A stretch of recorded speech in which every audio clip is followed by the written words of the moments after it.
As soon as the plane lands at the airport, I hear a lot of high-pitched British English. I wonder if the other blonde travelers share this strange feeling that Alaska feels like another world, no matter what the season. The tone on the plane is already rising. Even I, who had flown here on a long-haul flight and slept through it, was excited with anticipation. When you arrive in Alaska in the winter, you can't tell what the weather is like by the way people are dressed. On the map, it's 71° north latitude, but at the airport, some people are wearing short sleeves and shorts, while others are wearing thick fur coats. The hustle and bustle of the Anchorage airport is a frenzy of excitement, and the mere mention of Alaska is enough to get travelers excited. This place, which seemed so far away from Korea, seemed like a city in the north. As I dragged my luggage out of the arrivals hall, I was surprised by the size of the airport, which was much larger than I expected, since Alaska is so far away from the United States. I personally thought it would be about the size of a terminal in a rural American town, but it was so much bigger than I expected, judging by the speed with which the luggage is taken away as soon as the plane lands on the tarmac. It's clear that the arriving passengers' luggage will still be arriving at the terminal belt today, ahead of the pace of immigration. For a moment, I wonder where I've flown to on this muddy night. But then a burst of British English brings me back to reality. The average temperature here, according to the internet, is -28°F, and even though it's February, the planet's anomalies make it feel more like warm spring than winter. Friends who went to New York City this week called me to say that it was so cold that they canceled all the city tours they had booked and are now stuck in their hotel room. But here in Alaska, it's 3 degrees in the middle of winter. The earth is really weird. The conversation between the Italian women in the front seat makes me wonder if they've come to Alaska for the winter. The weather is a force of nature, and travelers have no control over it. They've come all the way from warm Italy to Alaska to ski. And now that the powder-soft snow has melted in freezing temperatures, they're worried about the local news that they won't be able to use the slopes. Korea has had a lot of snow this winter, and the slopes are full, but in Alaska, where the world is supposed to be covered in white, skiers are worried about the slopes. The air outside the airport doesn't feel like winter at all when I arrive late at night. So I don't think I'll be able to have a real winter experience on this trip. Tour Day 1. After waking up in the morning and leaving our lodging near the Anchorage airport, the ground still damp from the night's dew, we headed out on the scenic byway from Anchorage to Seward, known as the best drive in America. The 138-mile, about 2-hour drive is said to be that good. I snapped photos of the snowy mountains and icebergs to the right of the bus's path. Within 30 minutes of the tour bus pulling onto the road, I had taken more than 200 photos of the snowy landscape. So it's clear that the Alaskan wilderness is indeed stunning no matter the season. What's the name of that mountain in the distance? It's not a mountain, it's the Alaska Range. It's a long range of mountains, and rather than give each peak a specific name, they're just using the Alaskan place name and calling it the Alaska Range. There are so many high mountains that beg the question, but they don't have names, so this is just a regular high mountain that is part of the Alaska Range, unlike the snow-white peaks of other mountains. The pristine, untouched landscape of these ancient mountains is beyond imagination. Their high peaks are covered with the majesty of inaccessible ice caps that accumulate and reaccumulate each year. The snowy mountains reveal themselves shyly like a woman's underbelly, but allow no approach except through the telephoto lens of a camera or from a helicopter tour. The pristine, pure snow that purifies the traveler's gaze can be seen clearly enough to be admired from a distance on the road. If This mystery and enigma of the great outdoors is what Alaska is all about. Then the diligence of the day is well worth it. As the traveler who sees it must capture the most spectacular views in the shortest amount of time. The emotional impact of the photos you take while marveling at every corner, the tourbus turns will stay with you long beyond the frame of your camera. Take a moment to calm your mind and focus on the camera shutter. In contrast to the white of the snow-capped mountains in the distance, the water of the river is black and gray, like the tidelands of the west coast. Is the water always this color? Glacial meltwater is this color, although it's brighter in the summer than it is now, but it's not blue. If the water is this gray all year round, why is the river in the Alaska photo blue? That river is called the Russian River, and it flows in a different direction. Glacial clean water, too cold even in the middle of summer. Do dip your hand in for 3 minutes. Much less swim in. Flows along roads free of traffic, delighting travelers as they whiz by. Alaska motor coaches are thrilled to travel the best routes with clear skies that refresh the eyes and mind. After a long drive you arrive in town to find the streets closed and a huge crowd of people milling around. Today is the first day of the Anchorage Dog Sled Race, which will last about 10 days. There are 71 teams from all over the world, and the start is at 10 a.m. I expect the city to be quiet because it's winter, and it should be off-season now. But I'm surprised by the number of TV stations and photographers, with tons of equipment covering this world-class event. The streets of the town are packed with people who have come to watch the racing. Sled dogs line the streets. Whether they've traveled in groups from across the country, or flown in from all over the world to see the competition in person, the streets are packed with people who have gathered around the competition site, making Sunday mornings in Anchorage a blast. The dog sled race lasts 10 days with a halfway point, and many dogs are injured or killed along the way.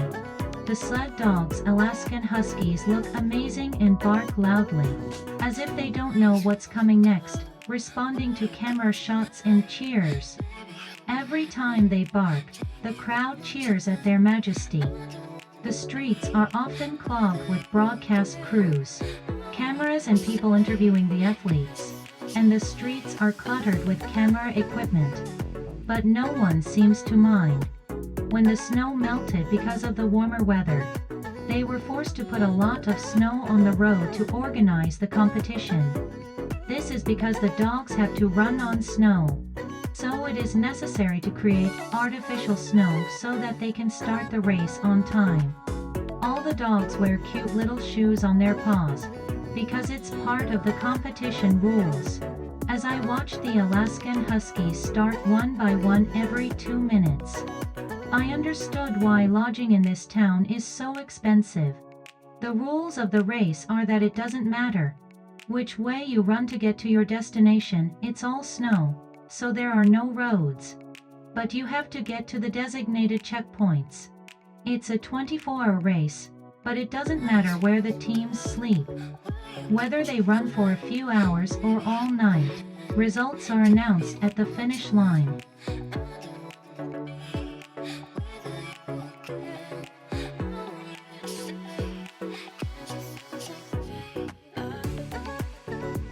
The Glacier Train is what brought me back to Alaska this time. The Alaska train operates year-round, regardless of the weather, and is an all-day sightseeing train that departs only once at 8:15 am and returns in the evening. The yellow-banded train is immaculate and sits on the platform. Unlike the scenery along the road in the morning, as the sun rises, the temperature difference creates a fog that makes it impossible to see the white snowy mountains you see during the day. It's a different feeling to see the snowy mountains from a train seat. Unlike the view from the bus, the train is glass to the ceiling and the only thing you can see is a thick fog. I don't know how much time I spent staring into the fog while drinking wine. At that moment, I saw the white peaks of the mountains in the distance. And then I saw the huge mountain range spreading out. I could see the river and the snowy mountains at the same time in the clear blue sky. The sky was streaked with white clouds in the middle, so I could see the mist scattered on the ground, the ice cap on top, and the nature beyond the glass window of the train. It's a spectacular view that doesn't waste a moment. It's early March and it's 3 degrees in the morning and -7 in the afternoon. Even though the temperature is dropping, I don't think I need a heavy winter coat with the weather like yesterday and today. Like Galactic Railroad 999 hurtling through the mists of space, the Alaskan Glacier Train ride is less about getting drunk on wine, and more about getting dizzy from the mist rising from the land. While photographing the train's large glass windows, I ran into a woman in a short-sleeved shirt. It's so cold, and you're wearing short sleeves. The people who live here are very warm in this weather. Actually, the water in the river over there should be frozen. But there are chunks of ice that are melting and floating around, so it's not cold at all right now. So when does the frozen river start to thaw in winter? It depends on the weather, but usually it's not until May that you see those chunks of ice in the river. But this year the weather has been very strange. Glaciers, fog, snowy mountains, icebergs, arid lands. Everywhere you look, the landscape knows no seasonal boundaries.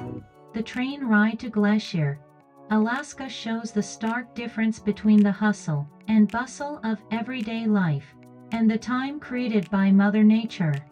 For a moment, I wonder if I'm in another time zone.